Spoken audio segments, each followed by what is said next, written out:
ఓం నమ శివాయ. శ్రీశైలం పాదయాత్ర గురించి చెప్పదలుచుకున్నాను. శివరాత్రి రోజు ప్లస్ ఉగాదికి ముందు రోజు శ్రీశైలం పాదయాత్ర అనేది సంవత్సరానికి 2 సార్లు జరుగుతుంది.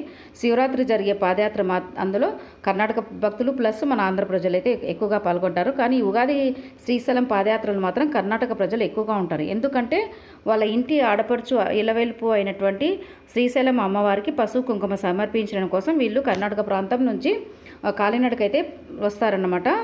ఇట్లా అన్ని ఊర్లలో రోడ్డు మార్గంలో నడిచి నంద్యాల డిస్టిక్ ఆత్మకూరుకు నియర్లో ఉన్నటువంటి వెంకటాపురం దగ్గర అడవి మార్గంలో దట్టమైన నల్లమల్ల ఫారెస్ట్లో అక్కడికైతే పాదయాత్ర చేస్తారన్నమాట. ఉగాది రావడానికి ముందుగానే 20 రోజుల నుంచి వీళ్ళు పాదయాత్రకి స్టార్ట్ చేస్తారు. ఎందుకంటే ఉగాదికి మళ్ళీ వాళ్ళు శివభక్తులు తిరుగు ప్రయాణం అయిపోయి మళ్ళీ వాళ్ళ ఇంట్లో ఉగాది పండుగ చేసుకోవాలి. కాబట్టి ఇక్కడ మనకు చూస్తున్నటువంటి బేస్ క్యాంప్ అనమాట, అంటే మెడికల్కి అనమాట. లాంగ్ నుంచి వస్తారు కాబట్టి వాళ్ళకి కావాల్సిన ఎమర్జెన్సీ మెడిసిన్స్ అన్నీ ఇట్లా చాలా చోట్లలో ఇట్లా అరేంజ్ చేస్తారన్నమాట. ఇదే కాకుండా అన్నదాన సత్రాలు కూడా మనకు అడుగడుగున కనిపిస్తుంటాయి. నీళ్ళు ఇచ్చేవాళ్ళు నీళ్ళు, బిస్కెట్స్ ఇచ్చేవాళ్ళు బిస్కెట్స్. ఇట్లా ప్రజలైతే మాత్రం చాలామంది ఈ శివభక్తులకు అనేది మనకి ఎందుకంటే మండు టెండలో ఈ పాదయాత్ర అనేది స్టార్ట్ అవుతుంది కాబట్టి చాలామంది మానవత్వంతో చాలామంది హెల్ప్ చేస్తుంటారు అనమాట.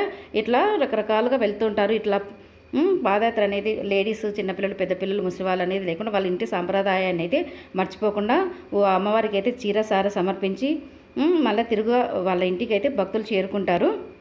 ఓం నమ శివాయ.